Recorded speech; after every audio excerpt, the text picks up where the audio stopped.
Good day and welcome. Thank you for joining me here. We are back with Democracy 3. We are going to be looking at a new game. As the American presidential elections are coming up, it seemed a reasonable idea to do America. A population size of 316 million people. They seem like the ideal people to be going on. And let's take the Democratic ones, the Democrats, and they will be, of course, against the Republicans. So, 4-year term length, 2-term limit, hurricanes and earthquakes on, there's no compulsory voting, no monarchy. And let's get cracking. Let's have a look at the problems that America faces first of all. I'm sure they are indeed many. Congratulations on your election victory. Let's have a look. Health, very poor. Poverty, not so bad. Education's quite good. Crime, so-so. The GDP's okay. Doesn't look too bad. Alcohol abuse is a problem. Internet crime, quite a problem. An antisocial behaviour. An asthma epidemic. An obesity epidemic. A skills shortage. Pollution and homelessness. However, in green we have technological advantage. Let's have a look and see what the people think. Socialists, not too bad. Capitalists, okay. Retired, love the president. Commuter, so-so. Patriots, massive love there. Motorists, liberals hate us. Religious love us. Trade unionists hate us. Self-employed's okay. Environmentalists hate us. Wealthy, okay. Poor, not too bad. Middle income, so-so. Parents, okay. Farmers, it's alright. State employees love us again. Conservatives, so-so. Youth, ethnic minorities, not so great. Everyone is okay. So, looking at the budgets here. Income, 1,264,000,000. And the expenditure is slightly over that. Now, security briefing. Nothing to worry about so far. Look at the graphs. Policies, hybrid cars initiatives, love that. The most hated ones. Creation and evolution, that's always a hot potato of a policy, that one. And at the moment we're in slightly conservative capitalist, which is fine. Look at the budgets. The biggest problem at the moment, military spending takes up a huge chunk of the budget. State pensions take up another huge chunk. And other than that, it's fairly mixed, which is fine. Our income mostly comes from income tax, 54.1%, then a sales tax and a corporation tax, slightly beneath that capital gains tax. Then it ticks down from there. So credit rating is rated B, which is not great. Get back to that. I'll get back to that. There's cabinet. Well, there's already people that could do with a reshuffle right off the bat. Let's have a look and see if there are anyone else. There's certainly a lot more political capital on offer. So we need to go for a straight up cabinet reshuffle on day one. Let's look for foreign policy first of all. Foreign policy. Yes, Peter Patterson, foreign policy, 4.9 political capital. The youth and the commuter vote, so we like that. 4.9 is great. Next up is welfare. Welfare, Sean Bennett, 4.9. Conservatives and capitalists are his sympathies. We'll definitely take him. Minister for Industry. So economy is 3.1. 4.7. 4.7. Economy 4.8. In advance, there's economy. It says top desired jobs. So let's go with Carl Long, 4.8. Excellent. Now the Chancellor, Minister for Tax, 3.1. 4.4. 4.5, 4.8 possibly. Well, it would be his top job. So Joseph Young, 4.7, is the Chancellor of Public Services. Now, public services, this could be slightly more difficult. It's not a very attractive job overall. 2.7. Public services, Jessica Collins, 4.8. Trade unionist, environmentalist, other sympathies, loyalty is great, so that's perfect. Law and order will be next. So let's have a look at law and order. Law and order, 4.4, good start. 4.7, Stephanie Pearson, I like that. 4.7. 4.8, Julie Smith would be welfare. Yes, Julie Smith, I think. And finally, transport. Let's have a look. Transport, 3.3. 4.7. Any advance on 4.7? Nope. Stephanie Peterson takes it. And already has some experience. So that's great. That has increased our political capital up from 24 up to 33. That's excellent. Now, liberals. How will we try and get you back on side? I think, overwhelming forces, great and all, but I think that we need to reduce our military spending. 233 billion per quarter is already way too much in my book. So let's reduce this. Oh, I can't lower it anyway because it's 19.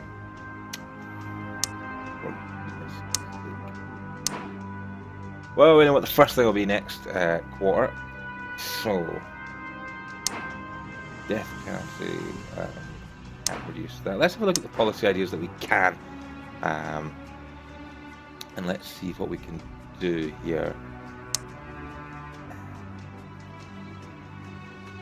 Let's have a look at an alcohol awareness campaign. That is a good start. Alcohol can be dangerous even in moderation. So to raise awareness of that, this campaign will show all the trouble that alcohol can get you into, from ruined friendships over accidents, to addiction, to sickness, to death. Certainly not a happy tonic, but it's always better to have your mood dampened a little now and then and stay sober rather than suffer big time later. So let's have an alcohol awareness campaign. Let's put 1.75 billion in there. And what can we do with the economy? Well, our environment is struggling, so clean energy subsidies certainly would be a good way to go. So let's. I don't want it to be massive. We don't have a huge amount of money to spend, but I mean, 10 billion is in my book perfectly reasonable amount for subsidies there. In terms of taxation, junk food tax could possibly be a good idea to help with the obesity epidemic that we have. So let's get a bit heavier on this. It's not going to affect too many people. 90%. Definitely making money. A punitive tax rate charged on unhealthy foods such as takeaway hamburgers, fizzy drinks, high sugar or fat content, pre-processed food, levied with the aim of improving the health of the nation. It could be unpopular, it will be unpopular. However, we've just started our term. If we're going to introduce unpopular policies, it's best to get them out now, in my opinion. And that will do us for our first quarter, I think. So, poverty, and I don't know if that means poverty is going up or going down. To me, that looks like poverty should be going down. Economic forecast is doing well. We're only getting 24% of the report of the vote, which is fine. And the Human Rights Society hates us, which is okay. An urgent policy question on child labour law. So too many of our young citizens are leaving school early in order to take up low-paying jobs. Some are even skipping school to work full-time when they should be learning. Now, the law is currently very weak with regards to preventing companies from employing under 16s in full-time positions, and this proposed law would make it a criminal offence to knowingly employ somebody under 16 for more than 5 hours per week. So, for or against, really, the argument for criminalising child labour, we can make speeches about how children should be in school until we're blue in the face, but unless we back up our words with legislation and the threat of criminal action, our children will continue skipping school to earn money. We must back this law for the sake of the children. On the other hand, leaving the law unchanged. The law is unnecessary. The children who are skipping school are unlikely to be those who would pay any attention in class anyway, and they're contributing to the economy by working instead. We also run the risk of criminalising small businesses who may not know the age of people they employ on a casual basis. Well, I wish there was slightly more leeway here, because I would like to make it a criminal offence to knowingly employ someone under 16 for more than, say, 10 or 15 hours a week. 5 hours seems very, very low, but I still think it's the best option is to criminalise child labour. Now, what can we do? Our popularity has actually increased, surprisingly, which is good. The retired don't like us quite so much. Now, let's get a handle on this military spending, because in my book this is out of hand. 200 billion. Let's reduce that down to 150 billion, which still is a well-trained military. The Patriots are not going to like it. It's going to increase unemployment, it's going to decrease state employees, but Liberals are going to slightly come back in as well. And also it's going to free up a massive amount of money. So that is good. What is this? Cloud pollution and a skills shortage. Let's have a look then at education.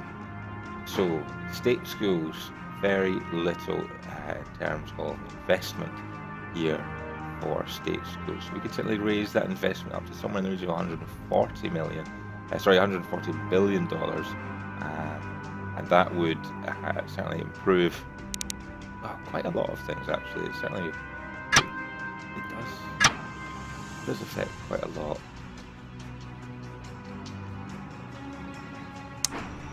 Look at this threat assessment for things like the Wildlife Trust, the Human Rights Society, a lot of that. No, in terms of military action, in terms of actually taking action, none of them are posing issues, which is fine. Let's continue to water number 2. In a new situation developed vigilante mobs. Citizens have lost all faith in the ability of the police to beat crime. They've started taking matters into their own hands, resulting in often violent mobs handing out street justice on the spot, and this leads to more disorder, more crime. So, let's try and deal with that. Education has gone up massively, that's great. Debt protection laws, their debt collection agencies have been in the news because of the aggressive methods they're using to extract payment from people who owe large sums of money. These debt collection agencies provide credit to people whom larger, more respectable companies would not lend money, and the law is proposed to limit the way in which such agencies can operate, and I will limit their activity. Credit rating still where it is. 17% is our poll rating, and the loyalty can be described as fanatical, which is fantastic. So vigilante mobs, we need to focus on law and order and the police service. So let's have a look, and we'll start with armed police.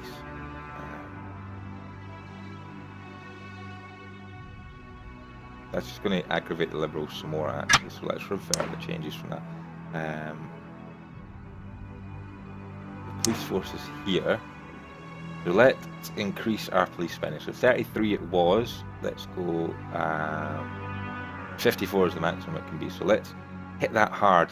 Massive investment into the police force. Doesn't cost as much in the way of political capital to raise that, which is good. Also the death penalty.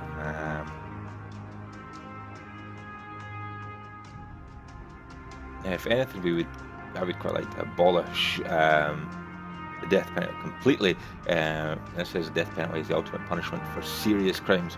Opponents are concerned by the possibility of killing the wrong person and suggest that only a barbaric state has a death penalty. Supporters point out, on the other hand, that it absolutely guarantees no reoffending and acts as a deterrent to serious crime. We will possibly address that later on. In the meantime, let's have a look and see what else we can do with this. Alcohol law, legal aid law, gun legislation, we'll probably leave that alone for a while. Jury trial widespread, we can increase that, and that'll increase Liberals' happiness to universal jury trial. It'll cost $8 billion, but the right to be tried by ordinary members of the public rather than a judge is seen as a fundamental human right by many Liberals. Conservatives argue that such a process is expensive, time-wasting, and is no fairer than a judge or a group of magistrates. It's entirely possible to have a system where a jury trial is reserved for more serious offences, with minor trials being presided over by a magistrate. But I think universal jury trial, universal trial by your peers, certainly is the best way to go there. Now, if we have a look then at the science funding, having a look here at science funding, and 49 billion, I would like to increase that to somewhere in the region of 65 billion, just to try and again push the economy on, try and earn some more. Now, retired love us, state pensions are massive, and you do know I quite enjoyed raiding the pensions piggy bank before. And that's certainly something we will most likely look at again, because at £186.61 billion, it's a lot of money sitting there being taken up by our pensioners. Let's have a look then at the policy ideas here. We will have a look at the law and order, I think. Law and order. Community policing, Race Discrimination Act, police drones, flags on every street corner, needle exchange, and witness protection. Community policing, I believe, is an excellent idea. Should certainly help with quite a lot of issues. Again, if we raise this up, if we were to spend maybe quite that far, billion, that'll have a big effect on alcohol abuse. Will increase liberalism, reduce racial tension, reduce violent crime and overall crime. Fantastic policy to implement there, I believe. So, again, back to policy ideas. Still law and order, a Race Discrimination Act, certainly we'll need to look at, but perhaps not immediately. In terms of transport, we could certainly look at a few of these. Public services, put money into a public library program, perhaps an art subsidy.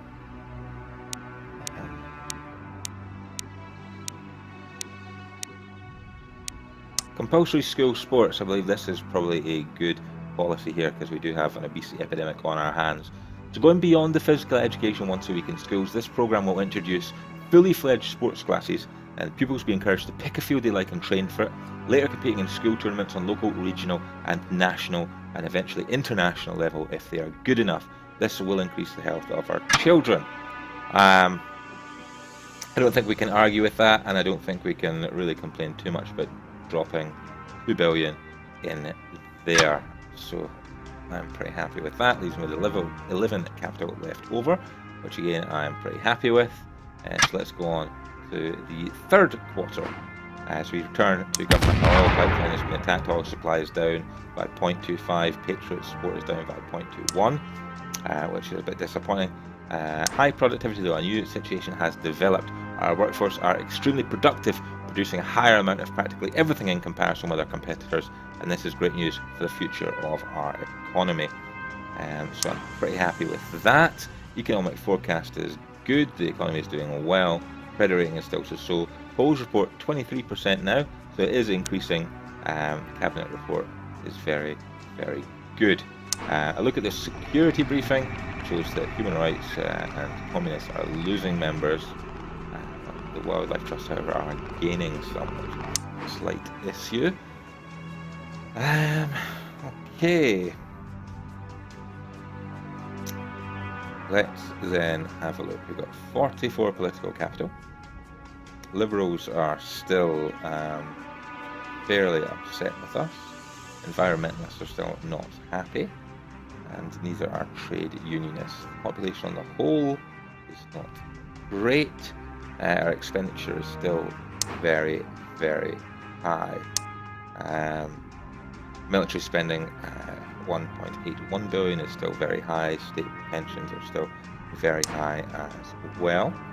Let's have a look at these state pensions then and see if we can raid the pensions piggy bank. It's currently at 185 billion. Let's see if we can reduce that down to the two-figure mark of under 100 billion. That should free up a good amount of money that can go back into some of our other programs there.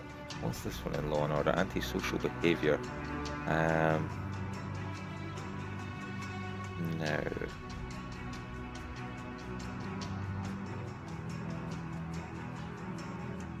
Private prisons. Private prisons. I'm not so sure that's a good idea at all. I think that we should be managing our own prisons, but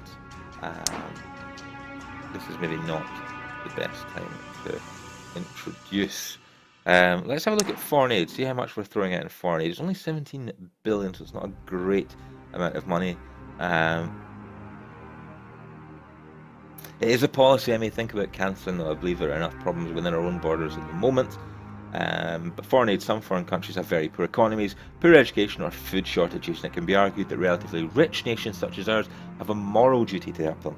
Others may argue that the first priority of any nation is to its own citizens, and if those citizens wish to help, they can do things individually through charities. So what I'm going to do is actually completely scrap the foreign aid policy.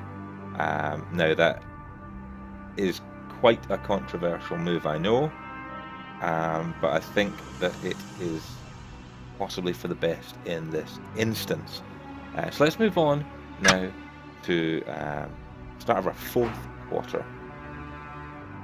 Overall crime is falling, which is good.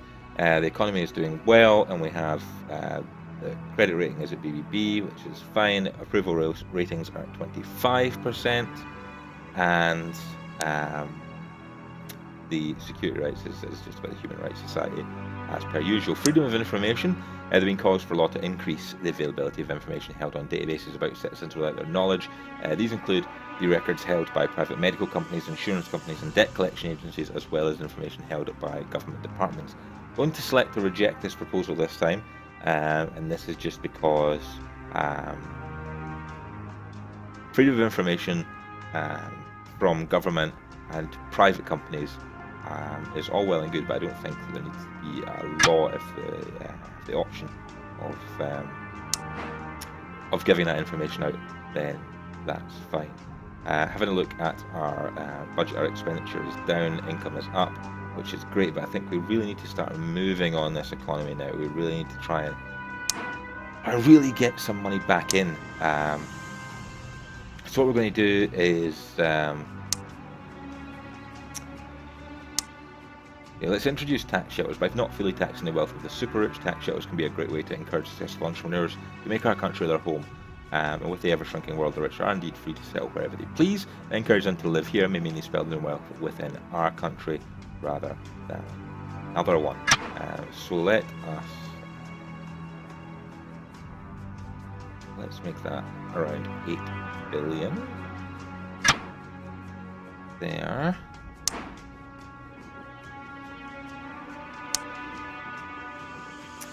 And let's also introduce some foreign investor tax breaks. The special tax breaks aimed at large foreign-owned multinational companies to encourage them to invest in our country. So tax-free periods, introductory rates of corporate tax, and straight subsidies to encourage investment. This is hopefully build up the GDP. While the Patriots may hate us, they love us quite a lot. So that's fine. 120 billion per quarter. It's quite high, but if the GDP goes up, then the income through tax will increase as well.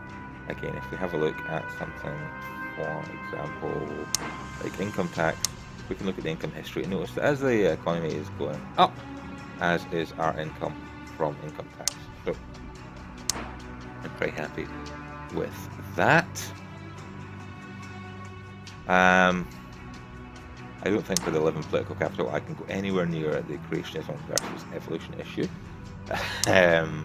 We'll be leaving that well alone. Well alone.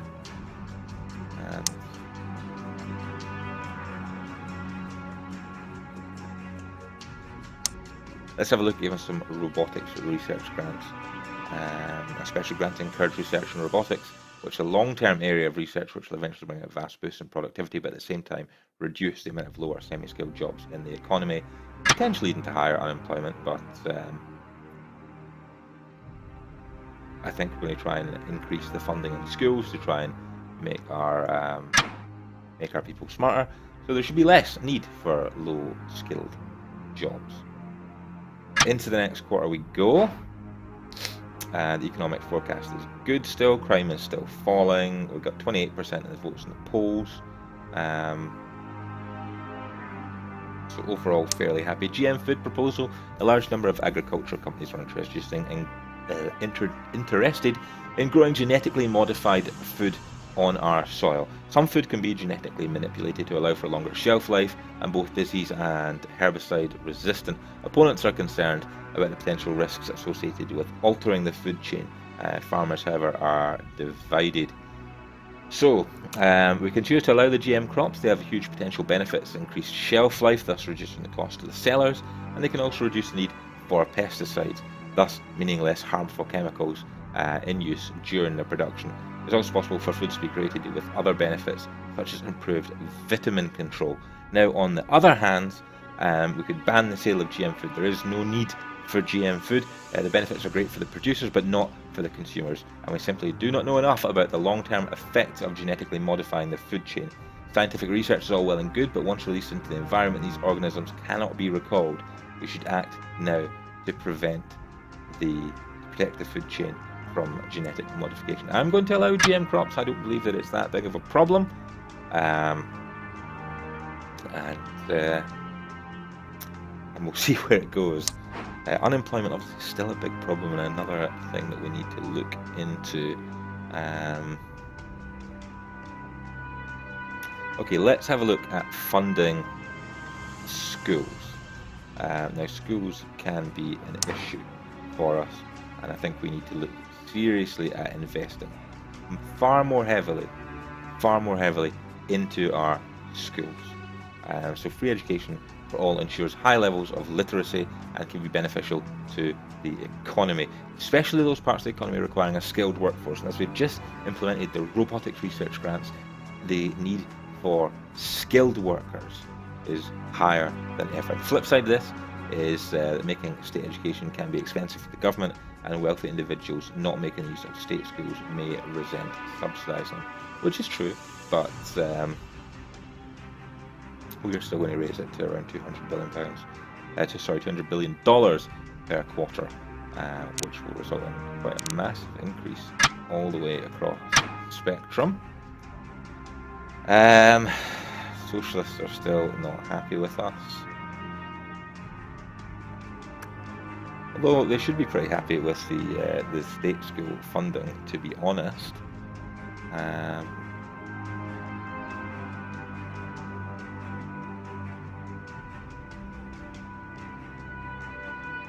Citizenship tax.